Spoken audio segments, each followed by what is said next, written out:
Whoops, I hit the wrong button. Hey, everybody. Just turned it on. Yeah, I did. Why's it got a red It's border around it? I've told you 5 times. Oh, look, this shit here is off. Oh, yeah, I forgot. You forgot about that. I forgot. I forgot about I don't think it makes that much of a difference. Probably not. Because I think I forgot to turn this one on one time, and that does make a difference. Because I was like, why is it so fucking dark in here? Yeah. So what happened with this movie was that we were originally going to do our friend Brian Hackett, who is in here sometimes, who actually works in the movie industry, and he recommended the Australian horror film The Loved Ones, which I have actually seen, and I thought it was excellent. Tom had not seen it, and I was like, oh, you probably dig it. It's really good. And so we were going to watch that, but then I got a message over the weekend from Tammy, who just arrived, and said, hey, there's this Tom Hardy movie called Warrior from 2011, and I'm interested to see what Tom would think of it. So last night I was like, well, which one would you rather watch? So I gave him the choice. I'd get the Warrior one and first. he wanted to watch this one. Newer. Yeah, because I think Loved Ones is from 2009. We'll probably do that one next Monday though, because I still want to do. See the other one next because Monday. I still want to do that one. Because like I said, I think you probably dig it, but I mean, I really dug it, but we'll see. Yeah, he said it was good. He recommended it. Yeah, but so this movie, wow, I don't think I heard of this one when it came out. Weirdly, because this was before. I think this was before Tom Hardy was really on my radar. You know what I mean? Because this was before Fury Road. It was kind of the first big movie I saw him in, I think. But, I mean, this was great. The acting in this was amazing. It's a good movie. And it's like, it's kind of like, because I'm saying to Tom, I'm like, well, it's kind of like a sports movie, I guess. And I don't usually like those. But it's kind of more concerned about the drama around the characters. And then the sports is kind of a framework. There is a lot of, but it's MMA, so it's kind of more interesting than just football or whatever the fuck. It's in a lot of ways like Creed, or it's or a long. Rocky. It gave me the same vibe as Creed, which I also really liked Creed. Also, they homage it. Yeah, you know, they actually tell some Rocky jokes in the movie. One of the yeah, that was pretty funny. Yeah, like so the first time. they know who's watching. Yeah, the movie. they were kind of lampshading the whole. If you like Rocky and you like Creed and shit, you'd like this movie. But the acting's really good. This is more in the spirit of like Rocky 1. Rocky 1 was kind of gritty. He's just a regular guy. Doesn't have much money. He's trying to go into training to win all this money. But it's not just him in this. It's his brother too, and his dad's involved in it because his brother's a fighter. And Tom Hardy kind of he plays the dude who ran from the Marine Corps. He was not a coward though. He just his buddy got killed and he was fucking sick. Well, of the his shit. whole unit got killed. Yeah, and he was sick of the shit. He just said fuck it. And his dad had raised him, was an MMA trader and raised him to fight, pretty early age. So he was good. He was a natural talent at it. And when he came back to the U.S., he under an assumed name because he thought they were looking for him, which they won't look for you. That's a myth. I think the only reason that I guess this is old enough that we can kind of spoil it. The only reason that they found him at the end was because he was so famous because he was on this big tournament on ESPN or whatever. Yeah. And somebody recognized him and was like, hey, that's that guy. You know what I mean? And then they were like, well, I guess he's kind of famous. We'll make an example of him. He's got all these troubles. What happened? He was in service. His Marine Corps bro who got killed, he promised to take care of that guy's wife. And kids, yeah. And kids. And he runs into his dad, and he was estranged from his dad because he saw his dad as like leaving him and his mom and his brother. And he didn't like his brother either. His dad was an abusive drunk. Yeah. The dad was an abusive drunk. And it was the brother that left. And beat up. So Tom Hardy's character, whose name is Tommy. Yeah. He took off with the mom. Yeah. Like, they ran away. And then the other brother, who's played by Joel Edgerton, his name is Brendan. Yeah, he ran. He took off to, marry his wife or whatever. So he was also kind of estranged from the dad. But this many years later, the dad has gone through AA and is sober and everything like that. And so kind of wants forgiveness. And both of them are like, yeah, fuck all that noise. Yeah. Probably understandably so. And Tommy's brother is a stand-up guy. He's a teacher. Yeah, he teaches physics. But he can also fight. He's just retired UFC. Yeah. Yeah, and he's losing his house. You know, he's fucking not making enough money. His wife was working in a strip club, I think, as a bartender, wasn't she? Yeah, I thought the implication. I don't think they ever said, but I thought that just from the conversation they had, I thought that she was a bartender. Yeah, they left it ambiguous. She might have been a stripper. I don't know. She might have. Yeah, I don't think they ever really. Yeah. Said. One or the other, like I said. Right. Doesn't really matter. And there's this big challenge that goes out. If you could beat this dude, you get $5 million. Well, it was kind of like, it was called Sparta. Yeah, and it was in Atlantic City. Yeah. And it was like, it was supposed to be... It's a tournament. I think it started out with 16 guys. Yeah, it was a tournament. Like, that were recommended. These are like the biggest badasses in MMA or whatever. And then they were going to have like all these, like over 2 nights, it was going to be all these fights. Like elimination, you know what I mean? And then like the last 2 would fight each other. And then the last person would win $5 million. So these 2 brothers fucking separately enter this competition to try to win it. One because he needs the money, and the other, and you know, because he's going to lose his house. And Tom's really just doing it out of just fucking defiance, I think, and just glory, and to say fuck you to his dad and his brother and all kinds of weird shit. He was pretty conflicted. Well, I think Tom Hardy does a good job with the character. Yeah, he's kind of very self-destructive too. Yeah, he's a good guy, but I wouldn't really call him the way you don't want to be like that. The way he was. No, because he's still very real bitter. Yeah. Kind of fucked up. He was on a lot of pills, like his dad made him, and he was still drinking a lot. I don't think he was an alcoholic. They didn't really imply that, but they did imply that he was maybe on some pills that he shouldn't have been on. Yeah, and he's just real bitter at life and kind of rootless. Yeah, and I guess, like I said, I think the reason that he entered it was maybe just because he could or he wanted to, but I think he also wanted the money for his brother's wife. His buddy's wife, because he felt bad about him getting waxed. Yeah. About taking off. Yeah. You know what I mean? Like, I think he felt kind of guilty about that. And he was also kind of conflicted because they found out later that on his way, like going AWOL, he came across like another unit that their tank had gone into like the water or something there, but he was drowning, and he like went in there and like pulled the door off the tank and like got everybody out and saved them. So he was like a war hero, but they said we didn't really know who he was because he just took off. Yeah. And so when a video of him went viral and somebody that was still in Afghanistan like recognized him, as like, hey, that was the guy that like saved us because somebody like recorded it. And so then like he got famous for that, and he seemed like super, super, super uncomfortable because like he didn't want any attention. So I don't know. You know what's going to happen. In the end, they had to go through all these fights, and in the end, of course, the 2 brothers got to fight each other. Yeah, because I was thinking when they got to the thing, because nobody knew. Because it was like this big deal, and it was like I said, it was Atlantic City, and it was on ESPN and all this other kind of shit. And so I said, okay, so one of 2 things are going to happen. I said probably the 2 brothers are going to end up fighting each other, because nobody knew they were brothers at the start of the tournament because they had different last names. Because Tom Hardy's character Tommy was using his mother's maiden name because he was trying to not get caught for going AWOL, and also he didn't like his dad, so there was that. Yeah. And so nobody knew, but then like people found out like before the final fight. I said, so either the brothers are going to end up fighting each other, which is more likely, or the one that was the physics teacher that came out of retirement was like a dark horse. He just got brought in as a replacement because the guy that was supposed to go got injured, like at his gym. And I said either that guy is going to get killed, like, and then, you know, Tommy has to like avenge him or something like that. But I said it's probably more likely they'll fight each other, and indeed that is what happens. But I will, man, the fight choreography in this is really good. Yeah, it's got really good fight scenes, but that's not really what this movie's about. It's kind of like I said, Rocky 1 and Creed. It's the story. That's where it really shines. The story and the acting. The fights are just kind of like, it's building up to that. You know what I mean? But yeah, and Tom Hardy he looks really good in this.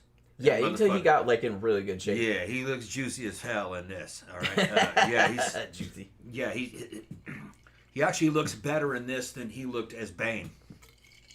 Even though I think in Bane, the way they shot him, he looked a little more massive because they were trying. Bane, the way he's drawn, he's got to be fucking huge. I think he was on the same physical regimen because this was when did he play Bane? This had to have been. I think it was after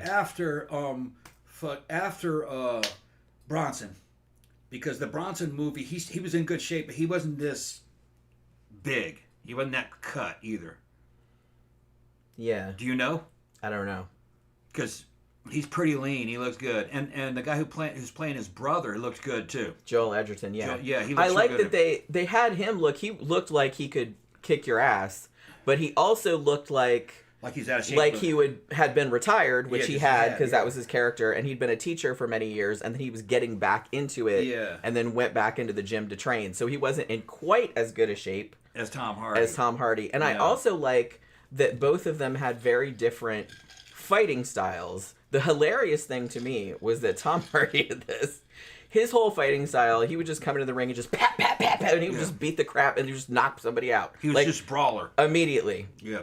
Whereas Joel Edgerton's character, because he wasn't as big and he wasn't as maybe in shape as some of the other fighters, because like I said, he was like a second string, retired kind of guy, and he was a little bit older, they meant to imply. Yeah. He was more like into like jujitsu, like grappling, like that was kind of his strong suit, like he'd get him down on the ground and then he'd defeat him that way. They would try to do it like this. It was like Tommy, guy who Tom Hardy was playing, was kind of like the Mike Tyson of MMA. He just went right in there and just fucking annihilated. Yeah, just knocked people out in like 5 seconds. There was no strategy. His strategy was to beat your fucking ass as quickly as possible. And a lot of people, I grew up watching Tyson. I was just amazed, his fights didn't last but just a few minutes. And people were like, "Man, I paid I paid all this money to watch that. God damn it!" Mike Tyson was like fighting a great white shark. He just came and just ate you. Yeah. He was marvelous to see in his prime.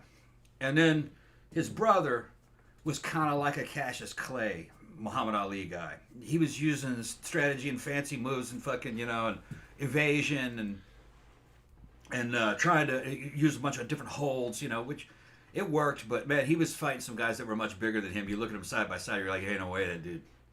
And really, and I like that they made that kind of realistic in the sense that there was this one guy who was expected to win the whole thing, this big fucking Russian bruiser named Koba. Yeah. And so he had to fight Koba, and I'm like, well, he's either going to get killed by this guy or he's going to defeat the guy like somehow by the skin of his teeth. And that's kind of what happened, but it took like 3 rounds and he got the absolute crap beaten out of him. Yeah, he barely won. And he barely won. Yeah. So I like that they made it, because when you saw them both together, it's like, yeah, there's no way. Because, like, that Russian dude was, like, not twice the size, but he was, like, way bigger. It's a good movie. It has kind of a gritty feel to it, kind of like Rocky 1 and Creed 1. Creed 2 actually kind of had a good gritty feel. Yeah. I liked the Creed movies. I like the Creed movies. They were great, yeah. So if you like those kind of movies, if you like the Rocky series, this is it. And it knows what it's doing. It's that. It's not a knockoff. It's just an MMA version of the same kind of things that could happen to fighters. These kind of action dramas that are kind of based around a sports framework, I mean, they have a formula. Yeah. You know what I mean? That's not to say they're bad. A lot of different types of, genres have formulas. Obviously, horror movies have formulas. Romantic comedies have formulas. Everything has formulas. But it's what you do with that formula. And I think where this one's really good, because like I said, even though I'm not super into sports movies, but you still kind of got into, I do find MMA more interesting than something like football or baseball or something, or soccer or something like that. So that was a lot more interesting to watch. Yeah. But honestly, I think where this really shined was the relationships between the dad and the 2 brothers, like how fucked up it was. And the dad is played by Nick Nolte. Yeah, and he got an Oscar nomination for this. I was fixing to say, fucking, there's a scene where he's good through the whole thing, but then there's a scene where it's Tom Hardy and him in a hotel room, and he went back to drinking. He fell off the wagon. And he fucking goes Captain Ahab Because he's been listening to Moby Dick on audiobook. He gives the performance of his fucking life, man. He sells that shit. That was a great scene. Yeah, and Tom jumps in. Tom Hardy jumps in. He does some great work with him, and that was a really cool scene, from an acting point of view. You buy it. You're like, all right. It's kind of sentimental. And then it was. I was getting a little bit choked up. We finally had mercy on his dad. He had mercy on his dad. Well, and I think that was a good counterpoint too, because the scene before that, they're at the hotel for the thing, and he's gonna fight the next night, and Tommy, he can't sleep, and he's in the casino playing the slot machine or whatever, and his dad comes in to try and talk to him, and Tom Hardy just gives him he just tells him to fuck right off, and he just lays right into him. Humiliates him in public. And honestly, I kind of... Because Tom's like, man, he's, really mean. And I'm like, yeah, but you have to understand, in the context of the movie, it's implied... A lot of this stuff is kind of... They don't say it outright, but you can tell that this is what went on, from the conversations. Yeah. The implication was that Nick Nolte's character, the dad, whose name is Paddy Conlon, by the way... very Irish. Yeah, they're an Irish family, in Pennsylvania. It takes place in Philly and Pittsburgh. Yeah. And then the tournament's in Atlantic City. Yeah. But so they're a very Irish family, and so you can tell that it's he was an abusive drunk. It's implied that he beat up the mom. I don't know if he beat up the kids or not. I would assume probably. There's also something where the dad was it seemed like Tom Hardy was the favorite because he was the better fighter. He was a natural, whereas, Joel Edgerton's character, who also wanted to be a fighter, his dad wasn't really interested in training him because he quite wasn't as good, or whatever, he perceived that he wasn't as good, so there was, a lot of resentment going on there. And so what ended up happening was that Tommy and the mom took off, they ran, they ran away. And then the mom ended up dying, I think of cancer or something like that. And Tommy had to take care of her, and he was mad not only at his dad for being a fuck up, but also to his brother, because his brother was he stayed behind, and went off with his girlfriend and then married her, and then they had kids and a family. And it seemed to him that he's oh, you forgave Dad, why did you do that? Even though there's also a great scene between Nick Nolte and Joel Edgerton, where Nick Nolte comes to his other son's house, Brendan's house, and wants to be let in, hey, I've been sober for, I think he said 1,000 days, was 3 years.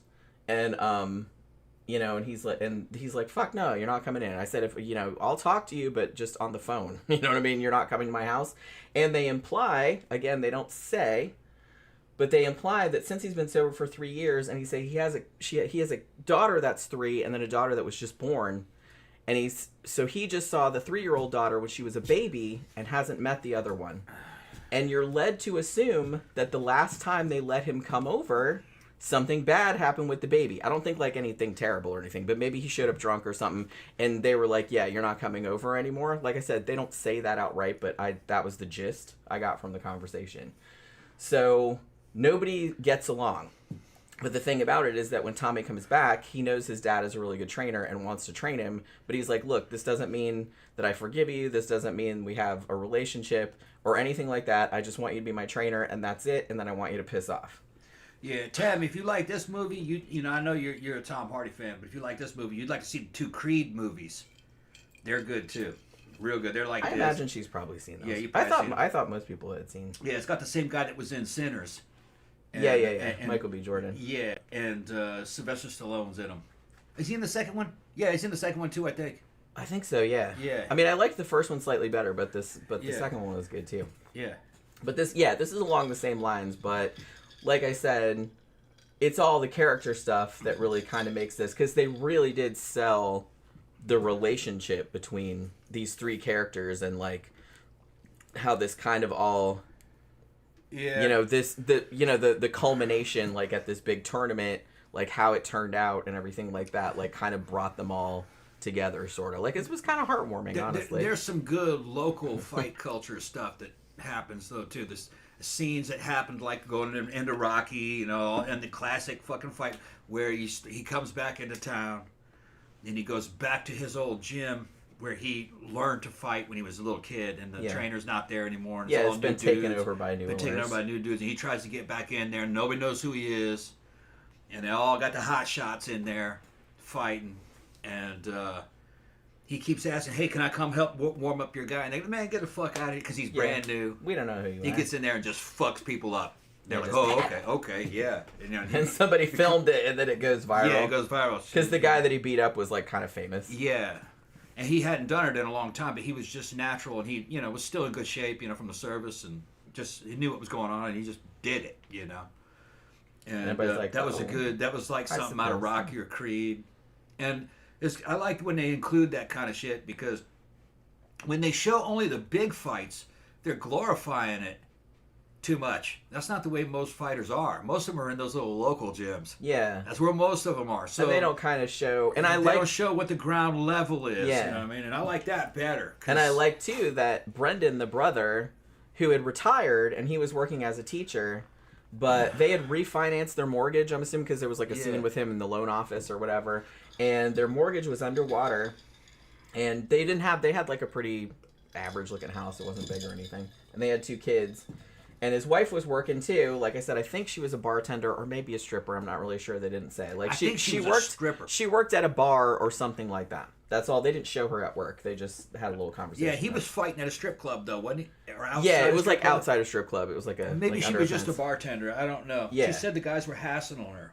Yeah. And, so that could mean either thing. I'm not really sure. I'm not sure what it was. But so he kind of lied to her a little bit and said that he got a part-time job as a bouncer in a club, but what he was doing was actually kind of going to these little fights. Barefoot, they're like bare knuckle type fights, like outside in parking lots and stuff, and you win like $500 or something, like if you win. There was in a ring, and there was a crowd and lights and everything. It was a semi-professional local fights, but they were just bare knuckle. So he was trying to make extra money doing that, but then it turned out that one of his students' brothers was at the strip club and saw him there, and it kind of got around, and so he got suspended from his job as a teacher because they're like, look, we can't have everybody like that you're out there at strip clubs like beating the crap out of dudes, like it's not really good. It's like, and everything like that.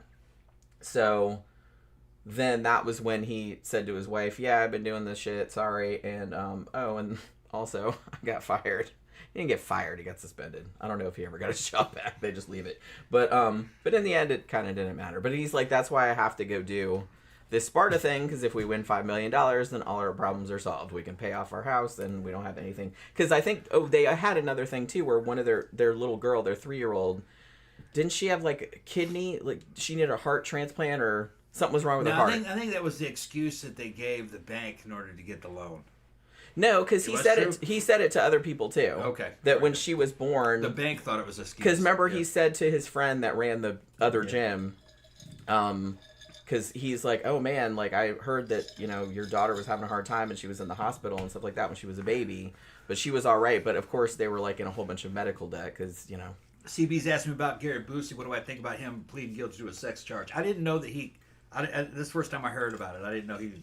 Oh yeah, I have to look that up. Yeah, I don't know anything about it. I mean, to be honest, I'm not sure. Not to be mean, it doesn't shock me all that much. I'm not sure there is a Gary Busey. I think for a long time he just surfed from one couch to the next. He's a bum, basically. And he might not even be aware of what he's doing half the time. I'm not excusing it. I'm just saying he's probably not even aware. Yeah, I've seen like little clips of his antics and been on commercials, in the past fucking decade or so. I don't think he's all there. I think he's crazy. I think he's legit crazy. Yeah. But I mean, that kind of makes him entertaining when he's in a movie. Yeah. But he probably desperately needs help, to be honest with you. CB said, Tom Hardy is the only actor I've seen do a rape scene with his wife, her character being Freddy's victim in The Take, 2009. Ooh, I haven't seen that one either. I might have to look that one up, too. So, like, he's been in a fuck ton of movies that I haven't seen. Yeah, I said it before earlier, about a couple years back. I said, Tom Hardy's my favorite new actor. He's funny. I call him a new actor. You know what I mean? He's been around a while. We go up with the classics and shit. I think he's the best one of what you got today. Kind of like Tom Cruise. Like at the level of Tom Cruise. Tom Hardy's a movie star. I would say, but he can actually act. Tom act. Cruise can kind of act when he wants to, but he usually Tom Cruise can act like Tom Cruise. He can act like Tom Cruise. You pay to see Tom Cruise. I have seen him in a couple movies where I was like, wow, the dude can actually act, but it's very rare. Usually he's just acting like himself. That's kind of what the market is asking him to do. He can act. Tom Cruise, he can act. Oh yeah, that's what I just said. But you don't really. That's see not what they're paying him to do, though. They're not paying him. They're paying him to be. And he makes a great bad guy, man. Collateral. He was fucking great in that as an assassin. Like I said, he's always better as a bad guy. That's it. That's his best movie. I don't buy him as a good guy because I'm like, he's such a cocky asshole. Like, not right. It's the same thing with Arnold. Arnold's best movies is when he's a fucking villain.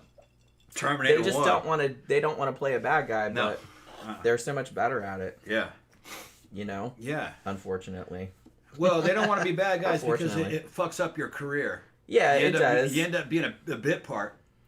Or you end up being the dreaded character actor. Yeah. Although the thing about being a character actor, I don't know. I'm not in Hollywood. I don't know if it's better being an A-list, movie star leading man type person or a character actor. I kind of feel like character actor, you get more work and you can work for longer because a lot of times character actors have way longer careers. Yeah. But, because their looks don't matter as much and... Yeah. They sometimes get typecast into certain parts, but like A-list dudes do too. Yeah, so. And then usually what happens to villains in the movies over time is that over and over again, the audience is seeing you get your ass kicked by a dude half your size. That's because that's what's happening in the movies. So they're like, "What threat are you?" And some actors don't like that, I guess. Yeah. Although I would argue, I mean, especially like in horror movies or kind of maybe big action movies and stuff like that. I mean, if you don't have an interesting villain, because a lot of times the good guys are kind of boring or they're kind of bland. Yeah. You need a really good villain. The villains make the movie. You know what I mean? Star Wars would have been nothing without Darth Vader. He was the best part of the movie. That's what I mean. That's what usually. And I said that, and I would have told you that as a child in '77. And go, what's the best part of Star Wars? Like Darth Vader. Of course. Yeah. I liked everybody in it. But I did too. But Darth Vader was the best part about it. Because you're like, what? Who the fuck is that? Yeah. Yeah. Because you can go wild with the villains. You know and then what I mean? You find out he's got a boss. He bows to this other dude. He's like, oh my God, how much worse must that motherfucker be? Oh, shit. Yeah. Yeah. But yeah, that's what I'm saying. Yeah, if you don't have a good villain. So I have a lot of, I would imagine, like I said, I'm not an actor either, but I would imagine it's a lot more fun to play villains. I've heard most actors say that. Like, especially when they've usually played good guys and then they get to play a bad guy. Like, they were like, man, that was like so much more fun, like playing a bad guy. Yeah. You know what I mean? Tom Hardy as Bane was great. He was great, yeah. I mean, the thing about Tom Hardy, though, is that he seems to have a much wider range. He plays kind of a lot of different kind of characters. Good guys, bad guys, kind of morally gray guys. He always seems kind of like a stoic type. Although he talks a lot more in this than he did in the last one that we reviewed that he was in. I like his Venom series. I'm going to get that shit as a package deal once the last one's out. I'm going to get them all at once. But because sometimes you get a good deal on them. And but my favorite movie with Tom Hardy is going to be Bronson. When he plays England's most famous fucking convict. He was so fucking good. Prisoner. Yeah, the craziest movie. If you like Clockwork Orange, see Bronson. Because it's done in the Clockwork Orange style. It's kind of like they're talking about a character out of that. Oh, man. That was his best fucking movie in terms of just him acting. And the shit that happens in it. It's all based on real shit that he did. And you go, this can't be real. I go, no. This motherfucker was from the pit of hell and he loved it. Yeah. In these prisons. And the shit that he was doing in there. Yeah. Tammy says even pro wrestlers say they rather play the baddies. They have more fun. Yeah. I mean, if I was going to be in movies, which I'm not, like, I would much rather play villains. Yeah. They get, like, much better wardrobes. Yeah. And they get much better lines. I love playing Bane. I love playing Bane for Halloween. I got 2 Bane costumes. Yeah. Yeah. You've got the regular movie one, and then you've got, like, the Mexican wrestler. I got the luchador. Book. He's not really Mexican. He was from a fictional Central American country for the comic book. The comic, you know what I mean. The comic book Mexican Bane was a type. luchador. Well, he was not really a luchador, but he wear a luchador outfit. Yeah. Because why wouldn't you? I mean, he was a supervillain, but he was also kind of a good guy. He did his father's prison sentence because his dad got thrown into prison. No, they couldn't catch his dad. His dad was working for a totalitarian dictator, and he didn't want to make these super weapon type deals. So they couldn't catch him, but they got his little son and put him in prison instead. And he grew up in prison. And in some stories, Bane actually becomes Batman. I want to find those. He picks up the mantle of Batman and does the shit that Batman does. He wasn't like universally evil. He was not in all stories. You know, that story was rebooted a couple times. But that's kind of interesting to me, though, because like I said, if you have a villain that's too cookie cutters, just evil for the sake of being evil, that's not interesting either. No. Just like an all good guy that's just all pure and good and everything like that, other than maybe Superman. You need to have like a little bit of ambiguity. Yeah, in some ways, I wore the comic book Bane outfit downtown Sanford going to the clubs, and the Hispanic dudes fucking lost it. They knew exactly what it was. Nobody else knew. They thought that because was so cool. in a lot of Hispanic cultures they're comic book nerds, for them Bane is kind of like their hero, kind of like their version of Batman. You know, he's kind of a dark underworld figure, but he's not really bad. He was kind of forced into it, and he was a super genius too. And real strong.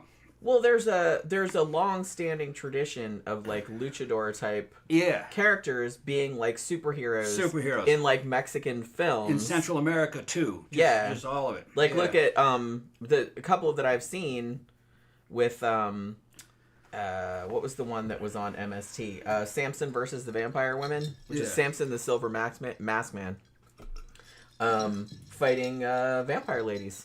It's a ridiculous movie. Yeah. But if you look at it through the lens of he's like a superhero, even though he's just a wrestler. Yeah. It makes a lot more sense, but it's still pretty funny. Like just watching him punch out vampires. Yeah. Well, like in an old black and white movie. In that culture, he's a fighter. Yeah. It's just in China, he'd be a kung fu fighter. Yeah. Like he didn't have any magic powers. No magic powers, just fighting. He just kung punch fu people. is a magic power to begin with. True. And lucha is a superpower in Central America. Being a wrestler in itself would be a superpower. Yeah. Well, because it's like kung fu. If that's a superpower, then so is lucha. Yeah. So it's like it's not weird when you look at it through that lens. You gotta look at it from that lens, right? Yeah. Because I think the first time I saw that movie, I'm like, what the fuck? But, you know, when I was younger. Yeah. I was like, he's a wrestler, right? And he's punching vampires. And that's like, all right. You know what I mean? Vampire can be punched. It's just, that's what they're thinking, you punch a vampire. Fuck that. There's a great fucking scene in it. It's an old movie. It's like old black and white movie. That's from the 60s, I think. Maybe older. But there's a great scene. It's very serious. Yeah. You know what I mean? It's this whole, I can't remember what the story is behind it, but it's like there's this girl and her dad is like some kind of professor or something who studies vampires or whatever. And there's this vampire cult that have been sleeping for a long time, but they're like waiting for this girl who doesn't know what the fuck is going on to turn 21, even though she looks about 35. Because she's going to be the next body for the vampire queen or whatever. But she doesn't know what's going on. So they're all kind of starting to wake up and when they wake up, they look all old and fucked up, and then they do a little blood drinking thing, and then they're all beautiful, and they have like a couple of male vampires that are like their bodyguards that go and punch people and whatnot. And then there's this funny scene where this girl's dad kind of somehow knows exactly what's going on, because there was some kind of prophecy or some shit, you know what I mean? And so he decides he's going to call Samson, or El Santo, as he's more better known. That's just what they call it for the American version. Yeah. And he's calling it's very, very serious. And then, like, El Santo walks in with the silver cape and the mask and everything, like, here I come. And it's just done completely straight. And it is fucking hilarious that he just, like, walks in looking like everybody else has suits on. And everybody just like, Samson, thank God you're here. You know what I mean? It's so awesome. That would actually be cool to have a new... It's so awesome. A new El Santo fucking series come out in the modern. That'd probably be really good, because... Yeah, you'd think... Has anybody done that? Because they had a new Zorro came out. It was because we reviewed that, I think. Yeah, that was really good. It's kind of done in a Marvel series style, kind of like Daredevil. Yeah. But a little more comic booky in certain ways. And I looked into it. It was popular in Mexico and Central America, Spanish-speaking countries. They watched it, and they're working on a second season now. It'll be out soon, which I'd pay to see it. Yeah, I would too. I really liked that first season. And I was like, one who came out with that Mexican story. Turned out it wasn't a Mexican. That's American. It was an Irish American guy that came up with that, and and it's not very old. I think it was 40s or 50s or something, and it's taking place in Spanish California. Yeah. And and it changes hands into Mexico.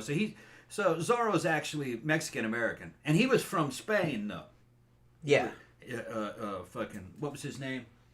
I thought it was Derek something. No. I'm trying to remember what Zorro's real name was. I don't remember.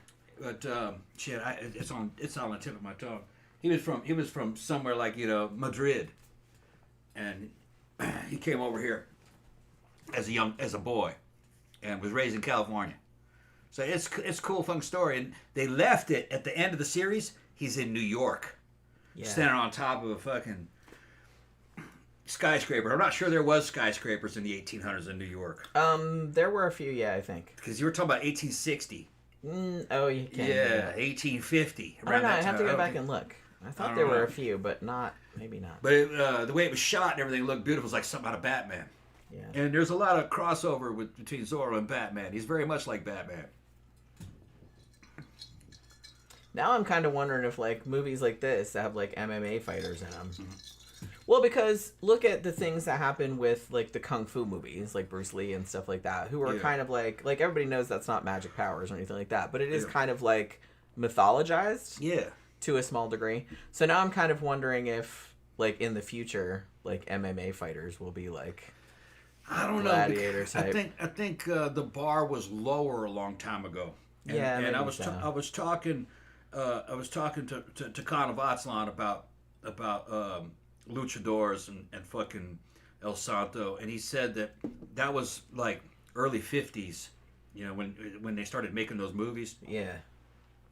And they didn't have much outside influences to compete with it. Yeah. You know what I mean? So they didn't have any superheroes. Yeah. That was the closest thing they had to that.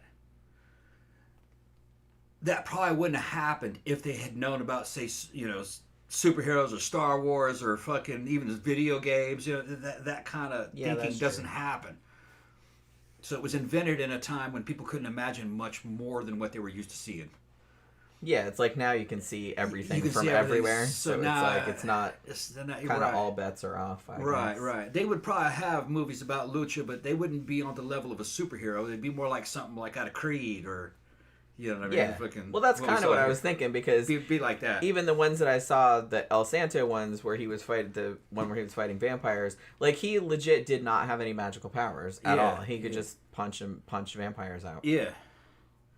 Yeah, to some people though, that's a magic power because they can't punch people. They're not knocking people out. So it's man, he knocked that bitch out. He could knock out a vampire. Yeah. They don't understand the limitations of human punch. I mean, when I'm on trend, I think I can stop a fucking dump truck. But I guarantee you, if I jump on that dump truck, I'm gonna end up like that xenomorph out of fucking Aliens 2, which tries to punch through the window and they run it over. That's what would happen. Yeah, that's actually what would happen to you. But you're just made of meat. You're just made of meat. But when your mind's warped with all this fucking weird shit, you think that you're made of squishy meat. Yeah. Kind of like PCP. That's just mind-altering fucking drugs, man. That's why you see people out there doing dumb shit like that because it's they forget. It makes you forget that you're just made of squishy meat. Yeah, just because you jump off a building doesn't mean you can fly. No matter how much you believe it. In fact, I would guarantee that if you jump up, that's exactly what's going to happen. You can pray all you want. You can wish all you want. Gravity is a cruel mistress. That's all I'm going to say. But yeah, so, shit. The fucking... Like I said, I hope this is an older movie, so I don't feel too bad about spoiling it. And like I said, it's kind of a sports movie. They all kind of follow the same sort of formula and stuff. But I was just kind of the whole time, at the end when they show all the different fights at the tournament and stuff, and especially when they were kind of focusing a lot on Brendan's character, Joel Edgerton's character, and how he was doing all the grappling moves, and so his thing was usually like get him down on the ground and like fucking, you know, get him to submit kind of thing. And so he did that a couple times, and I said, so I'm gonna see someone's bone pop out their leg at some point, aren't I? It's not that bad, but there is one. They don't show it. It's not super graphic, but he does pull. I don't think he breaks his shoulder, but I think he maybe dislocates it. He can't use it after. Maybe he does break it.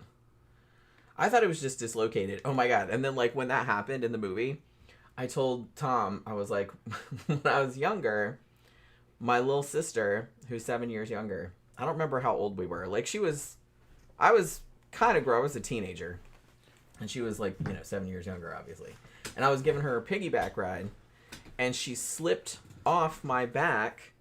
And somehow, I don't know if she was trying to hang on or something because I was trying to grab her or whatever. And she dislocated her shoulder or elbow. Holy crap. It was one of the grossest things I ever saw. And we got it back in there. But it's just kind of like, she was like fucking freaking out the whole time. You know what I mean? It was awful.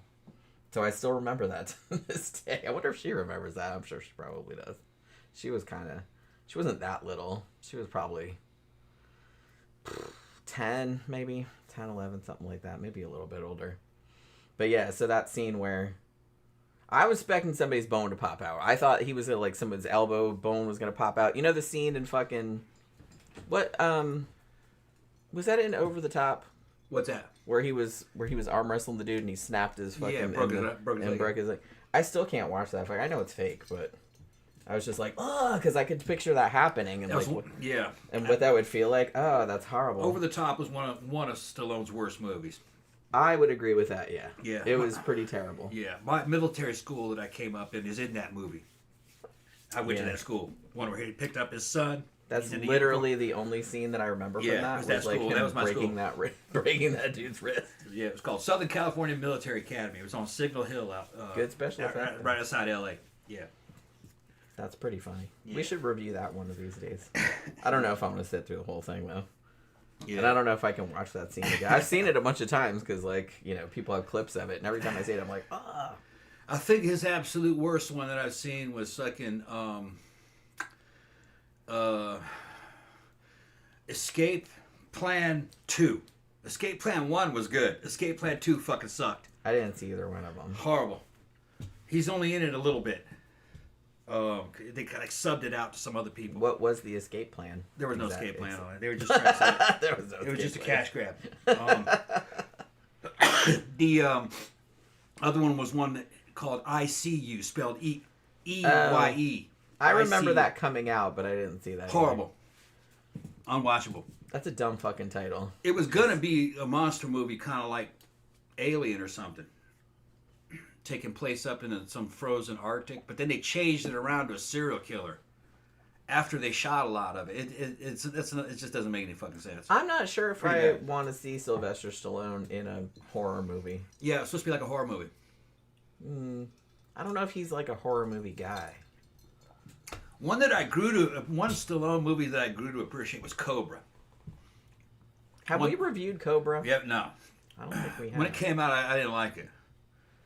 But I remember seeing it in the movie theater, but I think I saw a heavily edited version of it because it turns out that there's like 3 or 4 different versions of that movie that they kept cutting it down and cutting it down and cutting it down because there were problems. But the original edit would have not even made R rating. It was too violent. It would have gotten an X rating. And people have been fucking searching. They say that the original film is out there and that they could probably restore that with modern technology and do the proper edit of what it was originally going to be. It was supposed to be real fucking gory and very violent.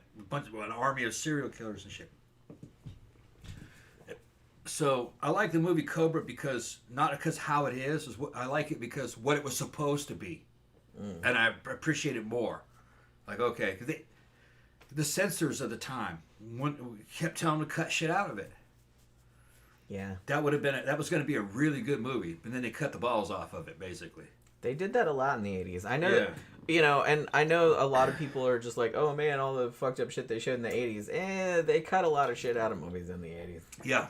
Like, and we didn't really find out about it until later on. Look at what happened to poor old My Bloody Valentine, for heaven's sakes, from 1981. Yeah. They cut all the best gore out of that shit, and they didn't put it back in until, you know, kind of recently. When I was a kid, you know, like in 80 or 81, that shit used to come on HBO. And I would watch it with security, knowing that it was a scary movie that didn't have any gore in it. So I liked it. That one and Terror Train. I'd watch them all. But the other ones I'd watch, you know what I mean? My fucking covers like, over the afraid eyes. you're gonna see something all fucked up. Like the Friday the 13th one, part 1, you know? Fucking, yeah. Yeah, that's not super cool. Yeah, but you thought it was. That fooled you into thinking you saw shit that didn't really happen, yeah. It's weird. It's another time. I'm more grossed out by, like, I can watch, you know, intestines falling out and heads getting cut off and shit like that. That doesn't bother me at all, like in movies. You know, be flayed alive, fine.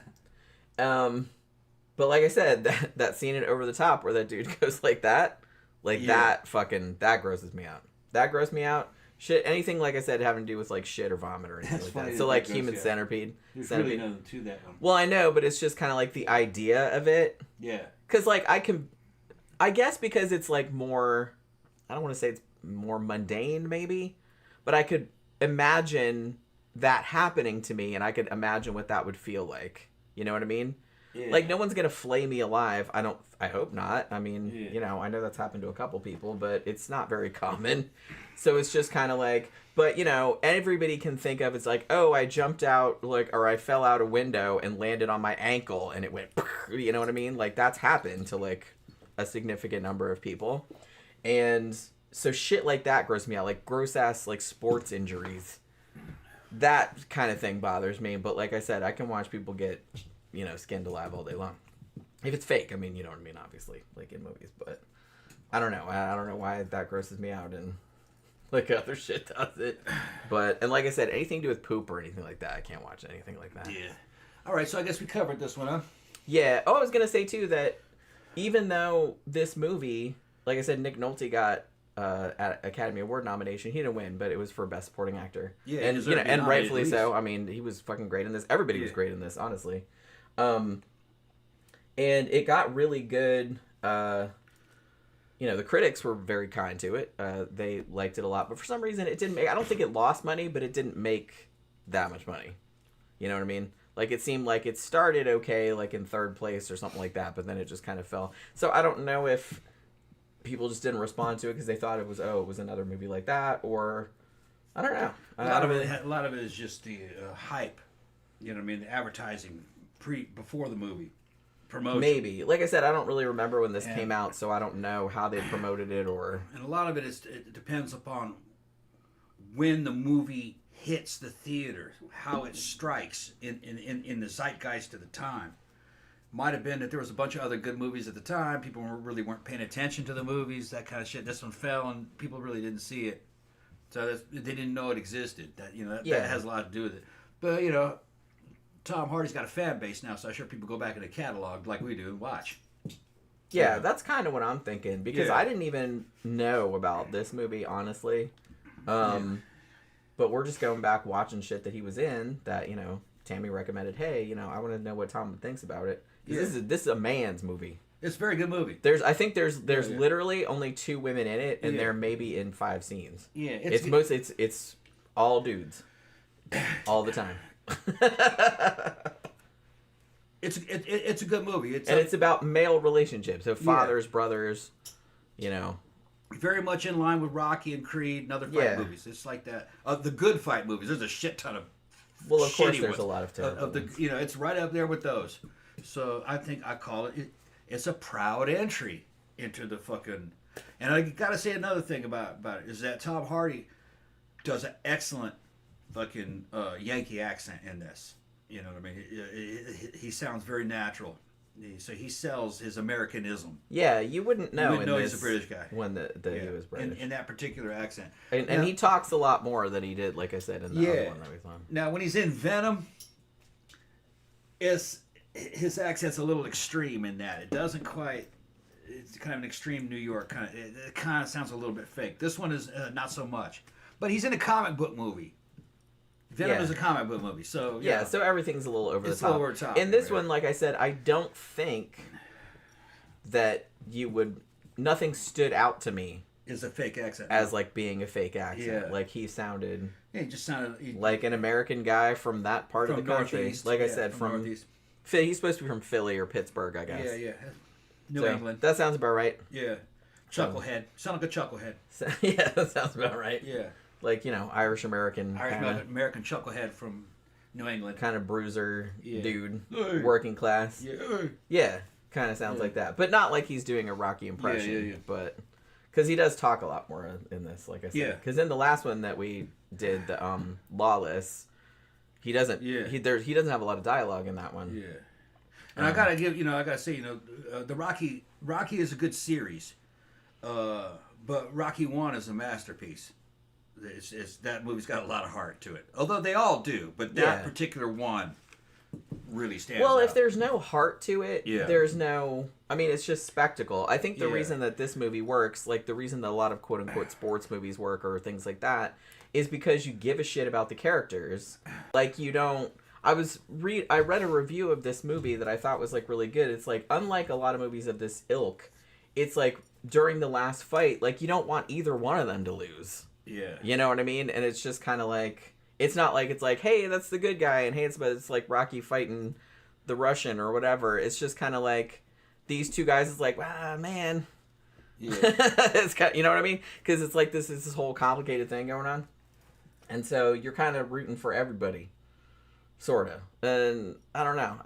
I really liked, like, all the relationships here. Jones Perkins says, around that time, there were 3 movies that had to do with MMA. Okay, so that might have been the issue, too. One of them was the guy from the Kevin James Here Comes the Boom. This one, and Russell Crowe's Cinderella Man, which is my favorite. Yeah, I haven't seen that, but I've heard of Cinderella Man.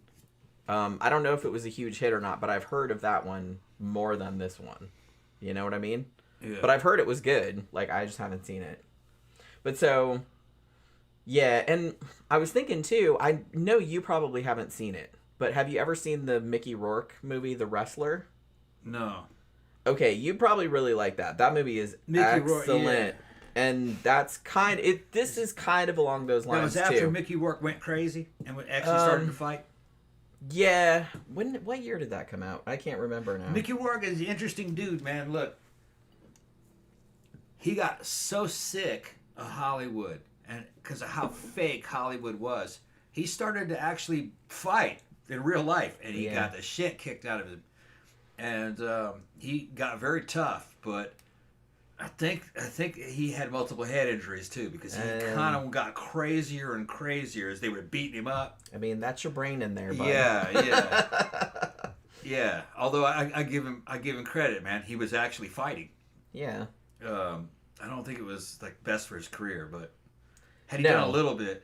But I mean, if you see The Wrestler, though, because, I mean, he got, like, critically praised for that movie. It was a great movie. I gotta see it. It's a great movie. Yeah, okay. I don't remember what year it came out. I don't remember what year it came out, but it's fucking great. I'll watch it. Yeah. He was in the Expendables.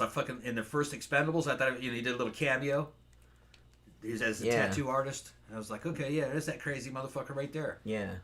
Yeah, this kind of gave me a little bit of that vibe too, but it's like I think The Warrior was like a lot more tragic. Like this had like some tragic elements, but not to a point where, you know what I mean? It was just kind of like, but this one was kind of like uplifting and heartwarming, like toward the end. You know what I'm saying? Okay, The Wrestler was 2008, so that was before this. Okay, that was before this. All right. I didn't realize it was that old. Holy crap! When did I see it? I saw it a couple years after it came out. Yeah, so another reason probably why this didn't do well. 2008 was the time of the crash. There was remember that? Well, this came out in 2011. Well, did it? Yeah. Okay, all right. She's saying The Wrestler came out in 2008. Right. Although the crash lasted for a long time, 2011 wasn't that good either. I remember the horse industry was just falling apart. Well, and they do kind of address that in this movie. Yeah. Because, his mortgage is underwater, like a lot of people's were at that time. So they do kind of address... Yeah, weren't a lot of people going to the movies. The housing bubble, yeah. and everything like that. So that is actually kind of a plot point in this. Yeah. For why one of the guys has to go back and start fighting again because he's running out of money. And he can't pay for his house. Like, they're going to take his house away, like, in 90 days or something. Yeah. Like, if he doesn't win the money.